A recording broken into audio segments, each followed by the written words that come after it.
नमस्कार दोस्तों।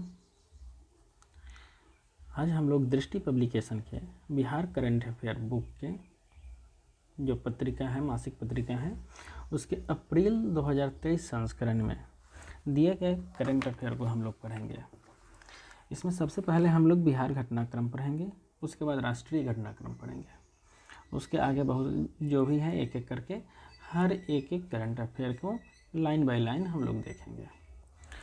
उससे पहले हम लोग इस दृष्टि पब्लिकेशन के बिहार करंट अफेयर पत्रिका में दिए गए फटाफट न्यूज़, केंद्रीय बजट वगैरह को हम लोग देख चुके हैं, जो वीडियो द सूर्य ट्यूटोरियल के प्लेलिस्ट में उपलब्ध है। आप लोग चाहे तो जा कर के देख सकते हैं। तो चलिए बिना समय गवाए हम लोग बिहार करंट अफेयर बुक के बिहार घटनाक्रम को देखते हैं। इससे पहले आप सभी का द सूर्य ट्यूटोरियल में स्वागत है। आशा करता हूँ आप लोग बहुत अच्छे से पढ़ाई कर रहे होंगे और अपने मिशन की ओर अग्रसर होंगे। चलिए तो बिना समय गवाए हम लोग बिहार घटनाक्रम पे चलते हैं।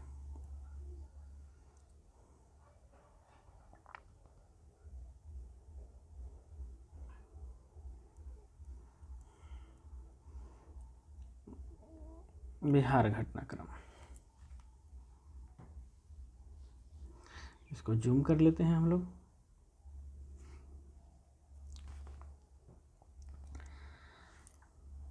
पहले दिया गया है इसमें मोहम्मद शम्स का चयन पैरा स्विमिंग चैंपियनशिप के लिए हुआ है। ठीक है, मोहम्मद शम्स का चयन पैरा स्विमिंग चैंपियनशिप के लिए हुआ है। इसके डिटेल में दिया गया है 16 से 19 मार्च तक इंग्लैंड के शेफील्ड में आयोजित होने वाली para swimming world series championship के लिए भारतीय पैरा स्विमिंग टीम में मधुबनी के पैरा स्विमर मोहम्मद शम्स आलम जो है मधुबनी के पैरा स्विमर हैं का चयन किया गया है। मोहम्मद शम्स आलम ने नवंबर में आयोजित राष्ट्रीय पैरा स्विमिंग चैंपियनशिप में 2 स्वर्ण पदक एवं 1 कांस्य पदक जीत चुके हैं। मतलब ये हुआ कि मोहम्मद शम्स जो मधुबनी के रहने वाले हैं उनका चयन हुआ है, पैरा स्विमिंग चैंपियनशिप के लिए उनका चयन हुआ है। ठीक है, मोहम्मद शम्स आलम नवंबर में राष्ट्रीय पैरा स्विमिंग चैंपियनशिप जो आयोजित हुआ है उसमें 2 स्वर्ण पदक और 1 कांस्य पदक जीत चुके हैं। ठीक है, बिहार के 41वें राज्यपाल बने विश्वनाथ अर्लेकर, राजेंद्र विश्वनाथ अर्लेकर। ठीक है, बिहार के 41वें राज्यपाल बने हैं राजेंद्र विश्वनाथ अर्लेकर, वो 41वें राज्यपाल हैं। ठीक है, 17 फरवरी 2023 को राजेंद्र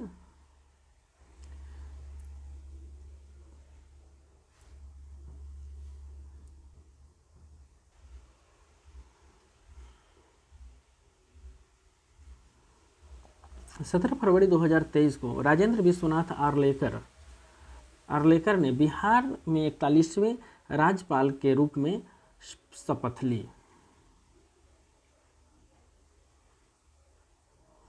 ठीक है, उसके बाद पटना उच्च न्यायालय के कार्यकारी मुख्य न्यायाधीश न्यायमूर्ति चक्रधारी शरण सिंह ने उन्हें शपथ दिलाई। ठीक है, पटना उच्च न्यायालय के कार्यकारी मुख्य न्यायाधीश न्यायमूर्ति चक्रधारी शरण सिंह ने उन्हें शपथ दिलाई।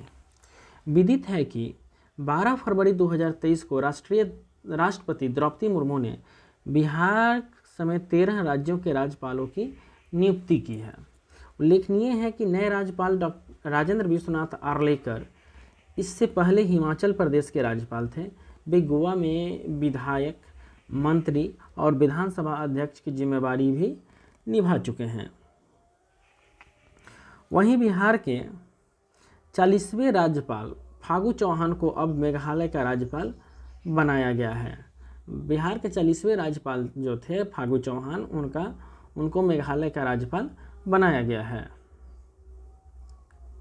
ठीक है, राष्ट्रीय एथलेटिक्स में अंजू ने जीता स्वर्ण पदक। राष्ट्रीय एथलेटिक्स में अंजू ने जीता स्वर्ण पदक। ठीक है,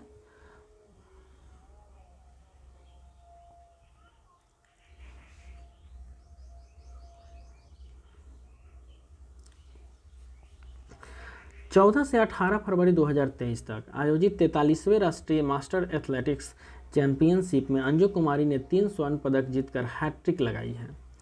पूर्व मध्य रेलवे की खिलाड़ी अंजू कुमारी ने 100 मीटर से 200 मीटर और ट्रिपल जंप में स्वर्ण पदक जीता है। ठीक है। नेशनल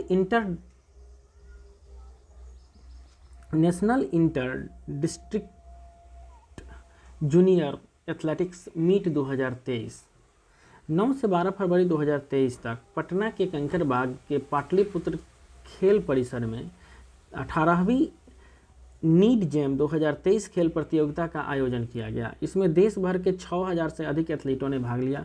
पूरे देश में 600 जिलों के एथलीट इसमें शामिल हुए। वहीं बिहार के 38 जिलों के साथ 2 जिलों के एथलीट में भाग लिया। पहली बार बिहार के एथलीटों ने अलग इवेंट में 7 मेडल जीते हैं। इनमें से प्रमुख हैं अभय पांडे, स्वर्ण पदक हैं। ट्रायथलॉन ए में लिए हैं। अलका कुमारी स्वर्ण पदक शॉट पुट में लिए हैं। पीयूष कुमार स्वर्ण पदक हेल्थॉन ए में लिए हैं। आशीष रजत पदक किड्स जैवलिन थ्रो में लिए हैं। आशीष कुमार कांस्य पदक ट्रायथलॉन ए में लिए हैं। प्रशांत कुमार कांस्य पदक 80 मीटर दौड़ में लिए हैं और ब्रेंद्र यादव कांस्य पदक जैवलिन थ्रो में जीते हैं। ठीक है।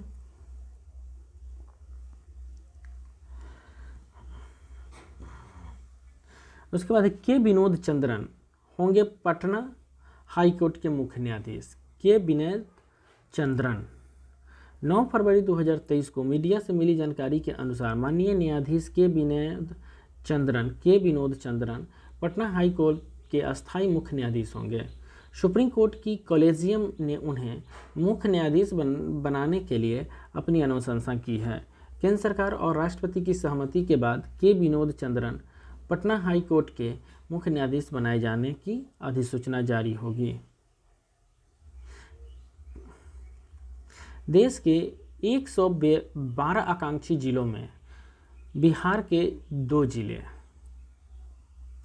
ठीक है।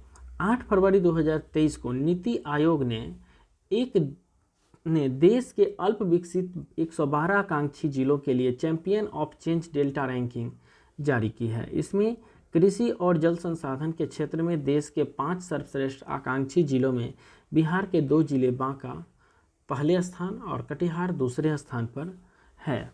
उल्लेखनीय है कि केंद्र सरकार ने देश के 500 आकांक्षी प्रखंडों की घोषणा की है, जिसमें 61 आकांक्षी प्रखंड बिहार के हैं। केंद्र सरकार राज्य सरकार की मदद से विशेष कार्यक्रम चलाएगी। इन प्रखंडों का चयन केंद्र के आकांक्षी प्रखंड कार्यक्रम के तहत किया गया है। विकास के कई पैमानों पर पिछड़े इन प्रखंडों को विकसित प्रखंडों की श्रेणी में लाने का प्रयास किया जाएगा। इसमें बिहार का देश के केंद्र सरकार के जो 500 आकांक्षी प्रखंड हैं उसमें 61 प्रखंड बिहार के हैं। देश के 112 आकांक्षी जिलों में से 2 जिला बिहार का है, याद रखने की ज़रूरत है इसको। प्रोफेसर सुधा सिन्हा को मिला कबीर कोहिनूर सम्मान। प्रोफेसर सुधा सिन्हा को मिला कबीर कोहिनूर सम्मान। 7 फरवरी 2023 को मीडिया से मिली जानकारी के अनुसार बिहार के पटना विश्वविद्यालय में मनोविज्ञान विभाग की शिक्षिका रही प्रोफेसर सुधा सिन्हा को अंबेडकर अंतर्राष्ट्रीय केंद्र नई दिल्ली में अखिल भारतीय कबीर मठ, परंपरागत कबीर सदगुरु, कबीर आश्रम और कबीर समाधि स्थल उत्तर प्रदेश की ओर से कबीर कोहिनूर सम्मान से सम्मानित किया गया है। प्रोफेसर सुधा सिन्हा को कबीर कोहिनूर सम्मान से सम्मानित किया गया है। ये सम्मान उन्हें उत्कृष्ट सामाजिक और साहित्यिक कार्यों में योगदान के लिए 5 फरवरी को दिया गया है। ठीक है। राज्यपाल के पहले वानिकी कॉलेज का उद्घाटन 7 फरवरी 2023 को देश के दूसरे व बिहार के पहले वानिकी कॉलेज मुंगेर का मुख्यमंत्री नीतीश कुमार ने उद्घाटन किया है। 7 फरवरी 2023 को देश के दूसरे व बिहार के पहले और ये देश के दूसरे वानिकी कॉलेज हैं जो मुंगेर में बना है का मुख्यमंत्री नीतीश कुमार ने उद्घाटन किया है 7 फरवरी को। यह वानिकी कॉलेज बिहार कृषि विश्वविद्यालय साबौर भागलपुर के अधीन है।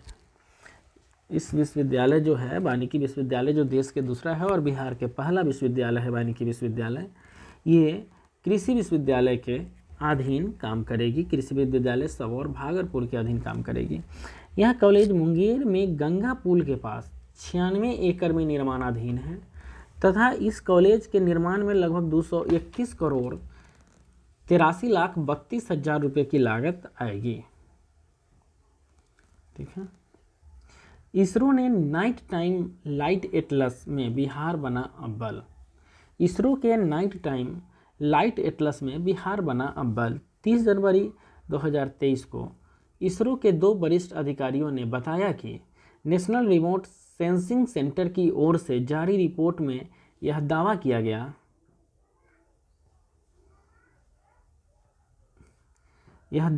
गया कि बिहार अब न केवल अंधेरे से बाहर आ चुका है बल्कि देश के चमकते राज्यों में अव्वल बन गया है।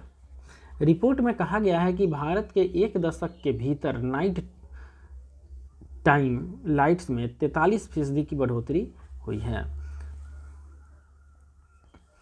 खेलो इंडिया यूथ गेम्स 2023 में बिहार ने जीते 7 पदक। 30 जनवरी से 11 फरवरी 2023 तक मध्य प्रदेश के 8 शहरों में खेलो इंडिया यूथ गेम्स का 5वां संस्करण आयोजित किया गया। इस यूथ गेम्स में बिहार के 1 स्वर्ण, 1 रजत और 5 कांस्य पदक सहित 7 पदक जीते हैं। रणजी ट्रॉफी प्लेट ग्रुप का चैंपियन बना Bihar. Ranji trophy plate group का चैंपियन बना बिहार। 29 जनवरी 2023 को पटना के मोइनुल हक स्टेडियम बिहार में इतिहास रचते हुए 2023 रणजी ट्रॉफी प्लेट ग्रुप का चैंपियन बना है। फाइनल मैच में बिहार ने मणिपुर को 211 रनों से हराया है। ठीक है। रणजी ट्रॉफी में के प्लेट ग्रुप का चैंपियन बिहार बना है और रनर बना है मणिपुर के हरा करके बिहार चैंपियन बना है। बिहार पुलिस के 2 पुलिसकर्मियों को विशिष्ट सेवा पुरस्कार।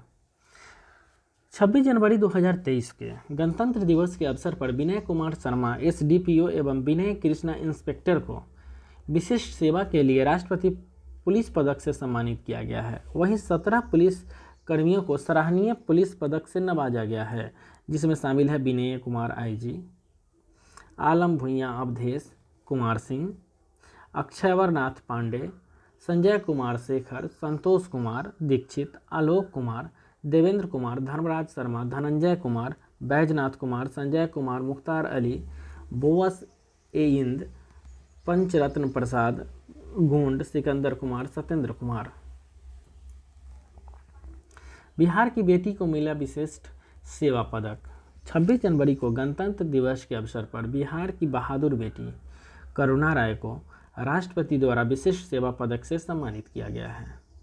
सीआरपीएफ में अपनी सेवा के दौरान वह देश के साथ विदेश में भी अपने दायित्वों को बखूबी निर्वहन कर चुकी है। करुणा राय को विशिष्ट सेवा पदक मिला है। बिहार के 3 व्यक्तियों को मिला पद्म श्री अवार्ड। 25 जनवरी 2023 को बिहार की मिथिला लोक चित्र कलाकार सुभद्रा देवी को कला क्षेत्र में उनके योगदान के लिए 2023 के लिए पद्म श्री पुरस्कार से सम्मानित किया गया है। सुभद्रा देवी को पद्म श्री पुरस्कार से सम्मानित किया गया है। नालंदा के 52 बूटी हथकरघा बुनकर कपिल देव प्रसाद को कला क्षेत्र में उनके योगदान के लिए पद्म पुरस्कार देने की घोषणा की गई है। इसके अलावा बिहार के सुप्रसिद्ध शिक्षक व सुपर 30 के संस्थापक आनंद कुमार को भी पद्म श्री पुरस्कार से सम्मानित किया गया है।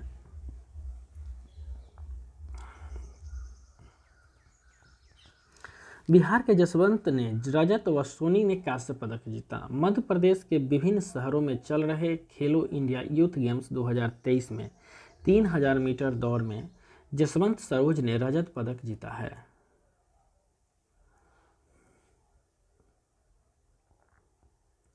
वहीं सोनी कुमारी ने डिस्कस थ्रो में तीसरे स्थान पर रहते हुए कांस्य पदक जीती है। नेशनल साइंस कॉन्फ्रेंस में हर्ष व प्रणव को मिली A+ ग्रेडिंग। हाल ही में अहमदाबाद में national council for science and technology communication department of science and technology Bharat सरकार की ओर से आयोजित हुई राष्ट्रीय बाल कांग्रेस प्रतियोगिता में बिहार के 2 बच्चों को उनकी परियोजना के लिए A+ की ग्रेडिंग मिली है। इस प्रतियोगिता में बिहार के कुल 30 प्रतिभागी भाग लिए थे। इसमें हर्ष व प्रणव सुमन का चयन हुआ है। ठीक है। आनंद कुमार फाइलेरिया उन्मूलन के ब्रांड एम्बेसडर बने हैं। हाल ही में सुपर 30 के संस्थापक आनंद कुमार को बिहार सरकार ने फाइलेरिया उन्मूलन के खिलाफ जन औषधि प्रशासन अभियान के लिए ब्रांड एम्बेसडर बनाया है। 10 फरवरी से शुरू हुए इस अभियान के तहत 24 जिलों में लोगों को फाइलेरिया से बचाव की दवा दी जाएगी। ठीक है। दरभंगा व भागलपुर में सॉफ्टवेयर पार्क को मंजूरी दी गई है। बिहार में दरभंगा और भागलपुर में सॉफ्टवेयर पार्क के गठन के प्रस्ताव को केंद्र ने मंजूरी दी है। बिहार में दरभंगा और भागलपुर में सॉफ्टवेयर पार्क के गठन के प्रस्ताव को केंद्र ने मंजूरी दी है। इलेक्ट्रॉनिकी और सूचना प्रौद्योगिकी मंत्रालय के अनुसार पटना में ऐसे पार्क का गठन हो चुका है। मुरादाबाद के तर्ज पर पीतल हब बनेगा हरेब। हाल ही में बिहार सरकार द्वारा घोषणा की गई है कि पीतल के बर्तनों के लिए प्रसिद्ध पटना जिले के बिहटा प्रखंड के हरेब गांव को यूपी के मुरादाबाद की तर्ज पर विकसित किया जाएगा। राज्य सरकार हरेब को पीतल का हब बनाएगी। यहाँ मुरादाबाद की तरह सब्सिडी भी लागू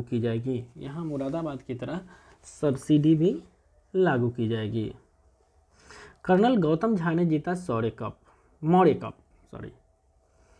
हाल ही में आयोजित golden jubilee Patna annual open golf championship में कर्नल गौतम झा ने प्रतिष्ठित मौर्य कप जीता है। वहीं रोहन सरन ने RD जोशी कप पर कब्जा किया है, जबकि महिला वर्ग के नील कमल रंजन को गोल्फर ऑफ द ईयर का पुरस्कार मिला है। तपन कुमार घोष को golfer of the year, S आफ्ताबुद्दीन को गोल्फर ऑफ द ईयर मिला है, जबकि विशाल सहाय ने कैप्टन कप, रोहन वर्मा ने वुडेन स्पून, राखी सिन्हा ने पोटांस कप, संजय झा ने पटना गोल्फ क्लब ट्रॉफी आदि जीता है। खुशी ने जीता स्वर्ण पदक। हाल ही में कंकरबाग स्थित पाटलिपुत्रा स्पोर्ट्स कॉम्प्लेक्स में आयोजित खेलो इंडिया नेशनल महिला वेटलिफ्टिंग टूर्नामेंट में बिहार की खुशी ने स्वर्ण पदक जीता है। खुशी ने युवा वर्ग के 55 किलोग्राम भार वर्ग में कुल 155 किलोग्राम भार उठा करके स्वर्णिम सफलता प्राप्त की है। ठीक है। इसके तहत बिहार घटनाक्रम खत्म हुआ। अब हम लोग राष्ट्रीय घटनाक्रम पढ़ेंगे। ठीक है।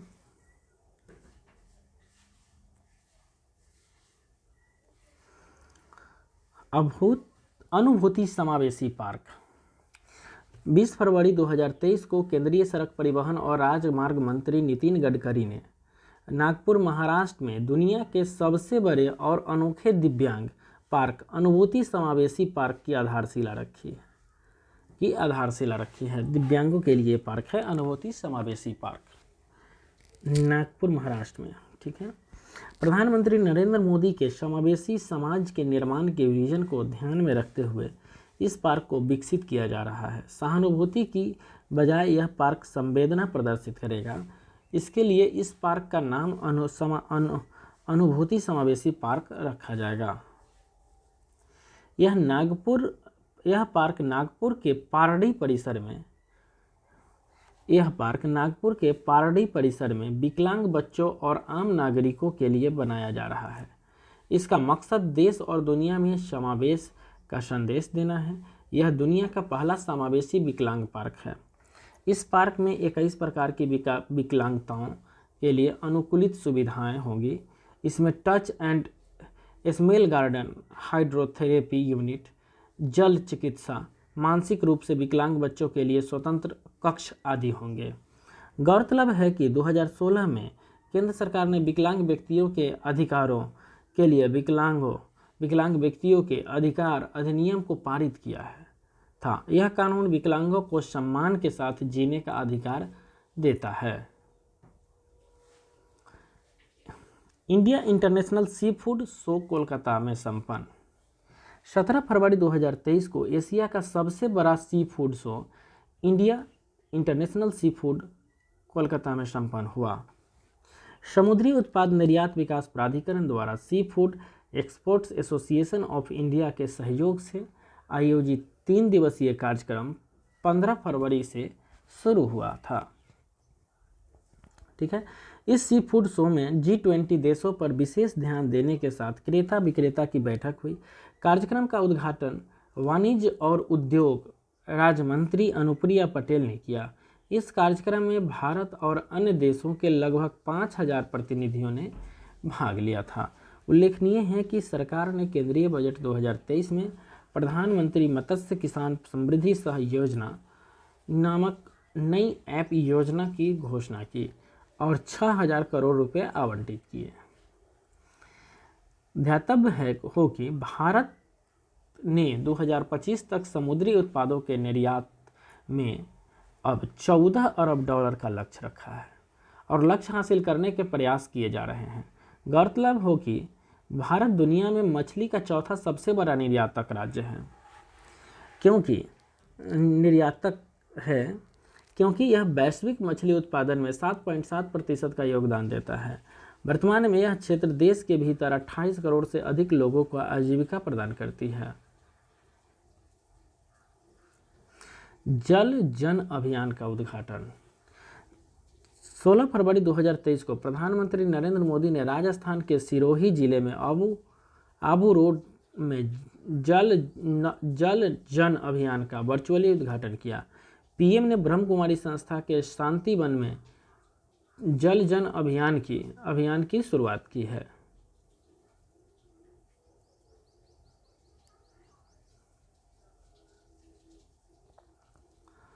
ठीक है, इस अभियान का मुख्य उद्देश्य वाटर हार्वेस्टिंग के साथ पेड़ लगाने और जल संरक्षण के लिए लोगों को प्रेरित करना है। यह अभियान ब्रह्म कुमारी संस्था और जल शक्ति मंत्रालय द्वारा शुरू किया गया है। इस अवसर पर केंद्रीय जल शक्ति मंत्री गजेंद्र सिंह शेखावत और फिल्म अभिनेता नाना पाटेकर उपस्थित थे। जल जन अभियान के तहत ऐसे समय में शुरू किया जा रहा है जब पूरी दुनिया में पानी की कमी को भविष्य के संकट के रूप में देखा जा रहा है। जल जन अभियान के लक्ष्य के तहत देश भर में जलाशयों के संरक्षण के लिए 10,000 जागरूकता कार्यक्रम चलाए जाएंगे, जिसमें 5,000 जलाशयों के जीर्णोद्धार की योजना भी शामिल है। जल शक्ति मंत्रालय के साथ मिलकर ब्रह्म कुमारी संस्था द्वारा 8 महीने तक इस अभियान को देश भर में चलाया जाएगा। वाइब्रेंट विलेज प्रोग्राम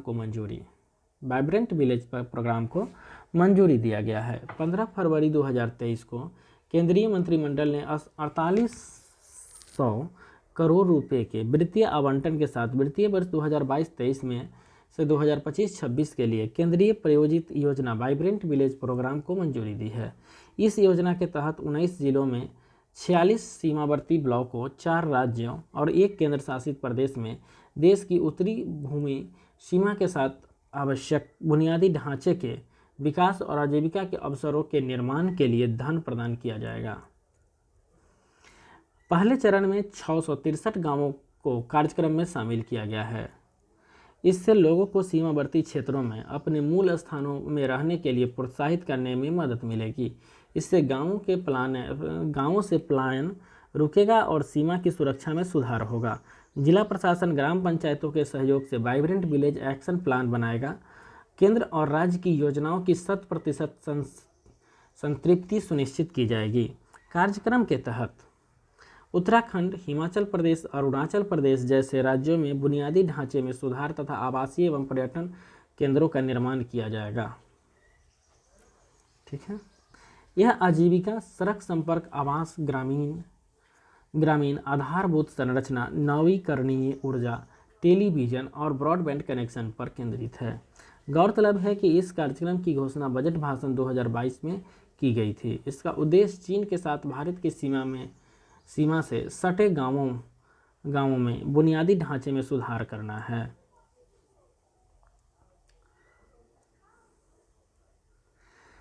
खनन प्रहरी मोबाइल ऐप 13 फरवरी 2023 को भारत सरकार के अनाधिकृत कोयला खनन गतिविधियों की सूचना देने के लिए खनन प्रहरी नामक एक मोबाइल ऐप, एक वेब ऐप कोयला खदान निगरानी और प्रबंधन प्रणाली लॉन्च किया गया।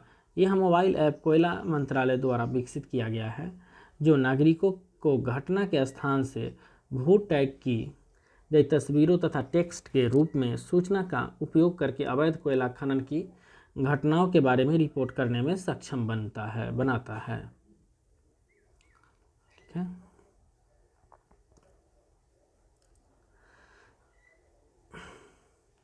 CMSMS को अवैध खनन पर अंकुश लगाने और अंतरिक्ष प्रौद्योगिकी के उपयोग पर भारत सरकार की ई गवर्नेंस पहल के रूप में पारदर्शी कार्रवाई करने के लिए विकसित किया गया है। CMSMS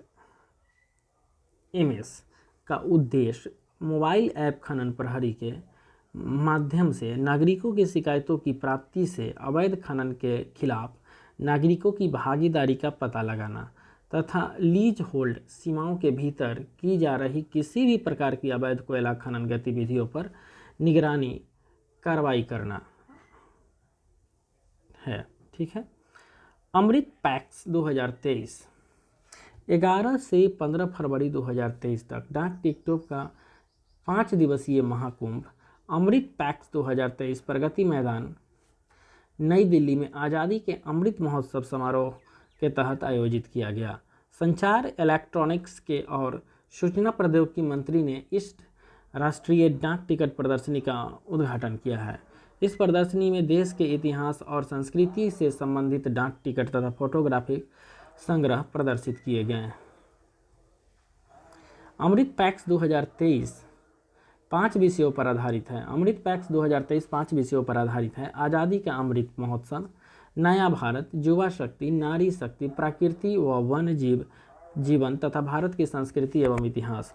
गौरतलब है कि भारत में पहली बार आभासी वास्तविकता और संवर्धित वास्तविकता जैसी आधुनिक तकनीक को देश की समृद्ध संस्कृति, विरासत, इतिहास और प्राकृतिक व वन्य जीवन को प्रदर्शित करते हुए टिकटों की यात्रा को प्रदर्शित करने के लिए नियोजित किया गया है।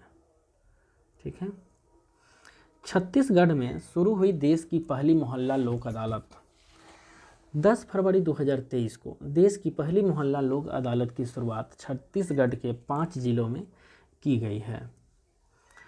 न्याय तोहर द्वार ठीक है, योजना के तहत इस अभियान की शुरुआत की जा रही है। ठीक है। छत्तीसगढ़ में जो मोहल्ला लोक अदालत की शुरुआत की गई है उसका नाम है न्याय तोहर द्वार। ठीक है। यह योजना राष्ट्रीय विधिक सेवा प्राधिकरण के निर्देश पर किया गया है। राष्ट्रीय विधिक सेवा प्राधिकरण का सूत्र वाक्य है, लोगों को घर पहुंचकर न्याय मिले, लोगों को घर पहुंचकर न्याय मिले। गौरतलब है कि बिलासपुर, रायपुर, दुर्ग, जगदलपुर और अंबिकापुर संभागीय मुख्यालय में इसकी शुरुआत हो रही है। इसमें जनोपयोगी सुविधाओं से संबंधित मामलों की सुनवाई होगी। ठीक है। मिशन अंत्योदय सर्वेक्षण 2022-23 लॉन्च 9 फरवरी 2023 को ग्रामीण विकास और पंचायती राज मंत्री गिरिराज सिंह ने नई दिल्ली में मिशन अंत्योदय सर्वेक्षण 2022-23 और इसके पोर्टल तथा मोबाइल एप्लीकेशन को लॉन्च किया है। इस समारोह में ग्रामीण विकास और इस्पात राज्य मंत्री फग्गन सिंह कुलस्ते, ग्रामीण विकास और उपभोक्ता मामले, खाद्य एवं सार्वजनिक वितरण राज्य मंत्री साध्वी निरंजन ज्योति तथा पंचायती राज राज्य मंत्री कपिल मोनेश्वर पाटिल उपस्थित थे। इस समारोह में वर्चुअली तरीके से राज्यों, केंद्र शासित प्रदेशों के मंत्री व वरिष्ठ अधिकारी शामिल हुए थे। ठीक है। मिशन अंत्योदय सर्वेक्षण 2022-23 का उद्देश्य विभिन्न योजनाओं के अभिसरण के माध्यम से लोगों के जीवन और आजीविका के परिणामों को समझना है।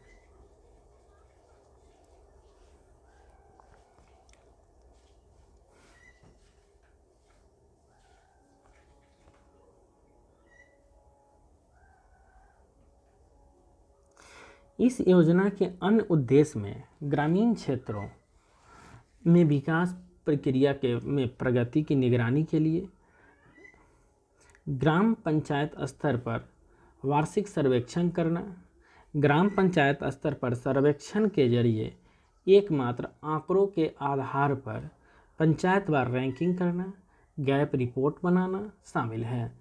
गैप रिपोर्ट ग्राम पंचायत विकास योजना के लिए एक महत्वपूर्ण इनपुट के रूप में काम करती है। सर्वेक्षण सभी 2,69,253 ग्राम पंचायतों तथा समकक्ष निकायों में कराया जाएगा, जिनकी प्रोफाइल ई ग्राम स्वराज पर बनाई गई है, लेकिन चुनाव के कारण अभी त्रिपुरा, मेघालय और नागालैंड कवर नहीं किए जाएंगे। सर्वेक्षण 2022 में प्रश्नावली 21 क्षेत्रों को कवर करते हुए 183 संकेतक और 216 डाटा बिंदु एमए सर्वेक्षण में शामिल किए जा रहे कई क्षेत्रों में गुड गवर्नेंस, कृषि एवं भूमि विकास, ईंधन और चारा, पशुपालन, मछली पालन, ग्रामीण आवास, जल और पर्यावरणीय सुरक्षा, सड़क एवं तथा संचार, पारंपरिक और गैर पारंपरिक ऊर्जा, वित्तीय और संचार अवसंरचना, बाजार और मेले, सार्वजनिक वितरण प्रणाली, पुस्तकालय, मनोरंजन और खेल, शिक्षा, व्यावसायिक शिक्षा, स्वास्थ्य, पोषण और मातृ और बाल विकास तथा परिवार कल्याण, कमजोर वर्गों का कल्याण, गरीबी उपशमन कार्यक्रम, खादी, ग्राम एवं कॉटेज उद्योग, सामाजिक मानकी, लघु उद्योग शामिल है। ग्रामीण विकास विभिन्न योजनाओं के मिलन से मापने योग्य परिणामों पर लोगों के जीवन आजीविका में बदलाव के उद्देश्य से 2017 से 18 में से देश की सभी ग्राम पंचायतों में मिशन अंत्योदय सर्वेक्षण कर रहा है। देश भर की ग्राम पंचायतों में वार्षिक सर्वेक्षण मिशन अंत्योदय ढांचे का एक महत्वपूर्ण पहलू है।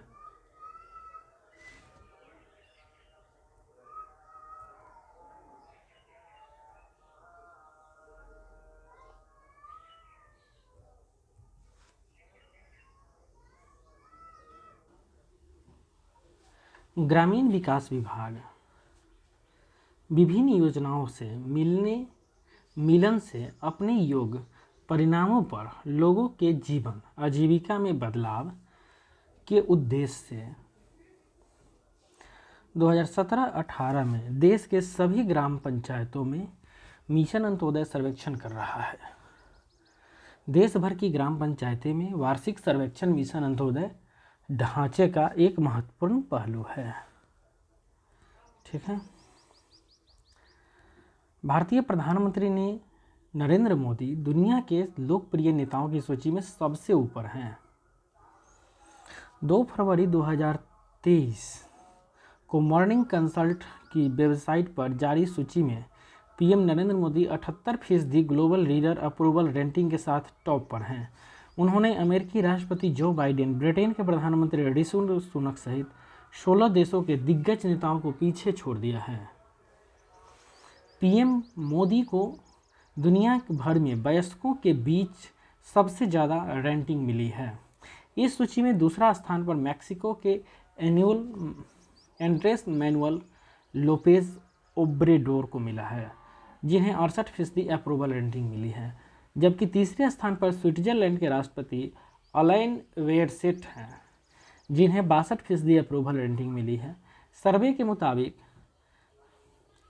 साल 2021 के बाद पीएम मोदी की लोकप्रियता और भी बढ़ गई है। बता दें कि इस सूची में अमेरिकी राष्ट्रपति जो बाइडेन और ब्रिटेन के राष्ट्रपति प्रधानमंत्री ऋषि सुनक को टॉप 5 में भी जगह नहीं मिली है। इस सूची में बाइडेन को 40% अप्रूवल रेटिंग के साथ 7वां स्थान मिला है, वहीं सुनक को इस सूची में 30% अप्रूवल रेटिंग के साथ 13वां स्थान प्राप्त हुआ है। ठीक है। इस सूची में ऑस्ट्रेलिया के प्रधानमंत्री एंथनी अल्बानीज को 58% अप्रूवल रेटिंग के साथ चौथा और ब्राज़ील के राष्ट्रपति लूला डी सिल्वा को 50% रेटिंग के साथ 5वां स्थान मिला है। भारत यात्रा वर्ष 2023 अभियान 31 जनवरी 2023 को केंद्रीय पर्यटन मंत्री जी किशन रेड्डी ने भारत यात्रा वर्ष 2023 अभियान की शुरुआत की। जी किशन रेड्डी ने इस अभियान का उद्देश्य देश में यात्रा को प्रोत्साहित करना है। यह अभियान G20 शिखर सम्मेलन में शामिल होने वाले विदेशी प्रतिनिधियों को अतुल्य भारत दिखाने से संबंधित पर्यटन मंत्रालय की एक पहल है। इस अभियान के माध्यम से पर्यटन मंत्रालय विभिन्न देशों के मेहमानों को भारत की संस्कृति, विरासत और पकवान की विविधता दिखाएगा। ठीक है, इस अभियान में स्मारकों, त्योहारों, पर्यटन स्थलों, संस्कृति आदि का प्रदर्शन किया जाएगा। ठीक है, 31 जनवरी 2023 को पर्यटन मंत्री जी किशन रेड्डी ने नई दिल्ली में विजिट एयर इंडिया 2023 का शुभारंभ किया। विजिट इंडिया एयर 2023 अभियान पर्यटन मंत्रालय की एक पहल है। इसके तहत देश में पर्यटन बड़ी योजनाएं और गतिविधियों को बढ़ावा दिया जाता है। इस अवसर पर पर्यटन मंत्री द्वारा विजिट इंडिया ईयर 2023 अभियान के प्रतीक चिन्ह का अनावरण किया गया जो नमस्ते की छवि में युक्त है। प्रतीक चिन्ह में भारत की विरासत के तत्वों, स्मारकों, साथ ही अंतरिक्ष और अन्य क्षेत्रों में भारत की आधुनिक उपलब्धियों को भी दर्शाया गया है। इसमें प्रतिष्ठित स्टैच्यू ऑफ यूनिटी भी शामिल है। पर्यटन मंत्रालय ने कहा कि G20 की अध्यक्षता देश के पर्यटन क्षेत्र की विशेषताओं को उजागर करने का एक शानदार अवसर है। इस अभियान का उद्देश्य G20 की अध्यक्षता कर रहे भारत में यात्रा को प्रोत्साहित करना और भारत का दौरा करने वाले प्रतिनिधियों को अतुल्य भारत का दर्शन कराना है। वर्ष 2023 में देश को प्रमुख यात्रा गंतव्य के रूप में स्थापित करने के लिए G20 केंद्रीय पर्यटन मंत्रालय का फोकस क्षेत्र होगा। ठीक है, गणतंत्र दिवस 2023 26 जनवरी 2023 को भारत का 74वां गणतंत्र दिवस धूमधाम से मनाया गया। इस अवसर पर राष्ट्रपति द्रौपदी मुर्मू ने कर्तव्य पथ पर तिरंगा झंडा फहराया। देश के 74वें गणतंत्र दिवस के अवसर पर मिस्र के राष्ट्रपति अब्देल फतह अल सीसी मुख्य अतिथि थे। यह पहली बार जब भारत ने मिस्र के किसी राष्ट्रपति को गणतंत्र दिवस समारोह में आमंत्रित किया। 2022-23 में भारत की G20 की अध्यक्षता के दौरान भी अतिथि देश के रूप में मिस्र को बुलाया गया है। ठीक है,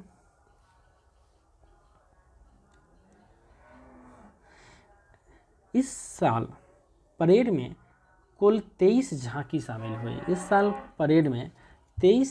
शामिल हुई।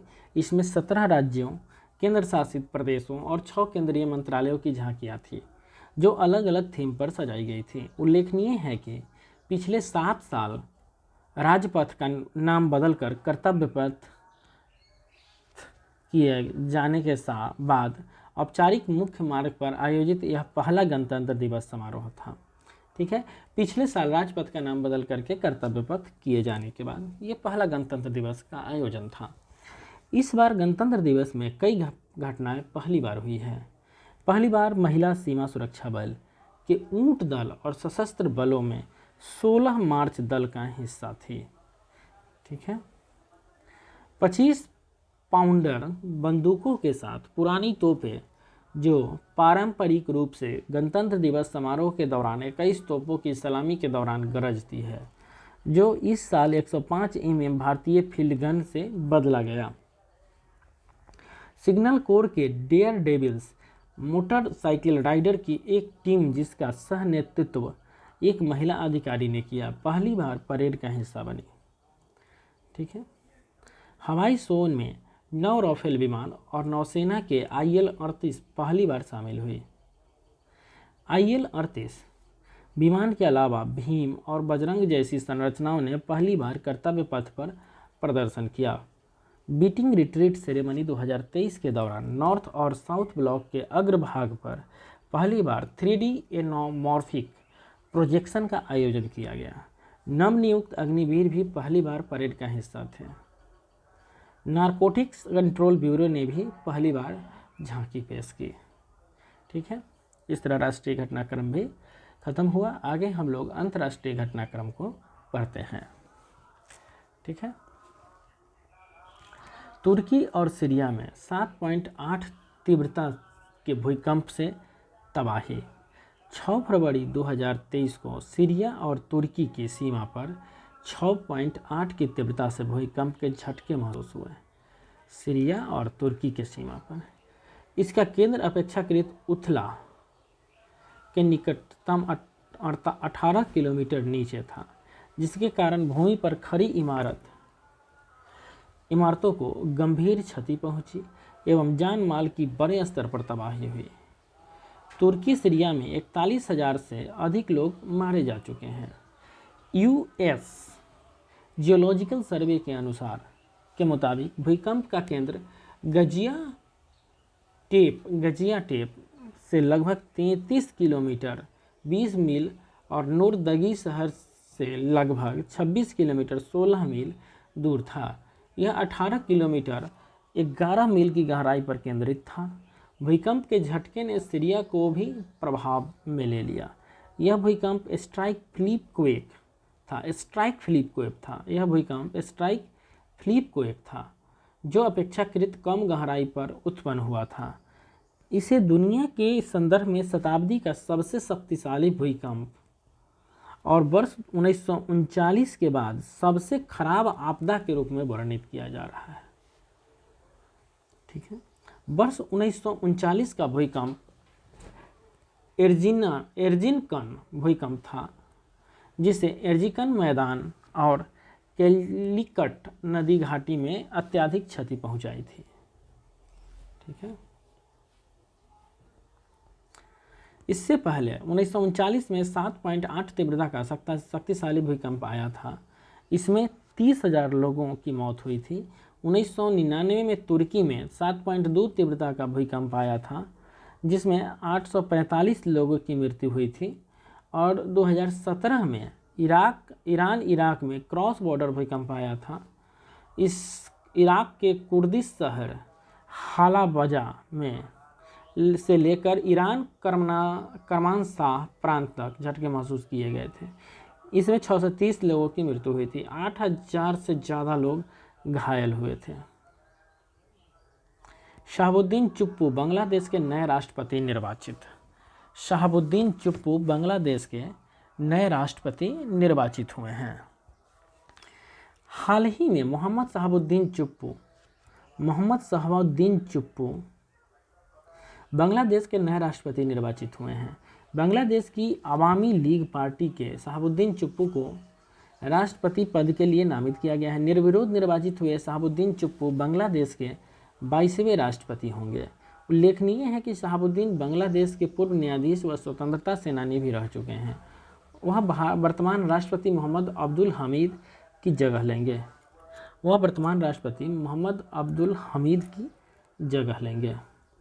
गौरतलब है कि बांग्लादेश में सबसे लंबे समय तक राष्ट्रपति पद पर रहने वाले हमीद का कार्यकाल 23 अप्रैल 2023 को समाप्त हो जाएगा। संविधान के अनुसार वे तीसरा कार्यकाल नहीं रख सकते हैं। गौरतलब है कि भारत के संविधान के भाग 6 के अनुच्छेद 155 के अनुसार राज्यपाल की नियुक्ति भारत के राष्ट्रपति द्वारा की जानी है।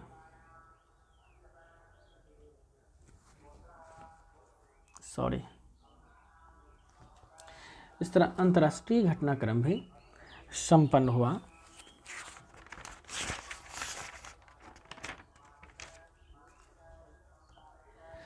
चलिए, इसी के साथ हम लोग आज के वीडियो को यहीं समाप्त करते हैं। इसके बाद अगले वीडियो में हम लोग संवैधानिक और प्रशासनिक घटनाक्रम पढ़ेंगे, भारत एवं विश्व के बारे में भी पढ़ेंगे, आर्थिक घटनाक्रम पढ़ेंगे। वैसे करके हम लोग एक एक करके सभी घटनाक्रम को पढ़ेंगे। उसके बाद ऑब्जेक्टिव क्वेश्चन है, उसको भी हम लोग एक एक करके अच्छी तरीक़ा से पढ़ेंगे। ठीक है, बहुत बहुत धन्यवाद। आप अपना विश्वास बनाए रखिए और हमारे द सूर्या ट्यूटोरियल को सब्सक्राइब कीजिए। हम आगे भी ऐसे वीडियो लगातार बनाते रहेंगे आप सबों के लिए। बहुत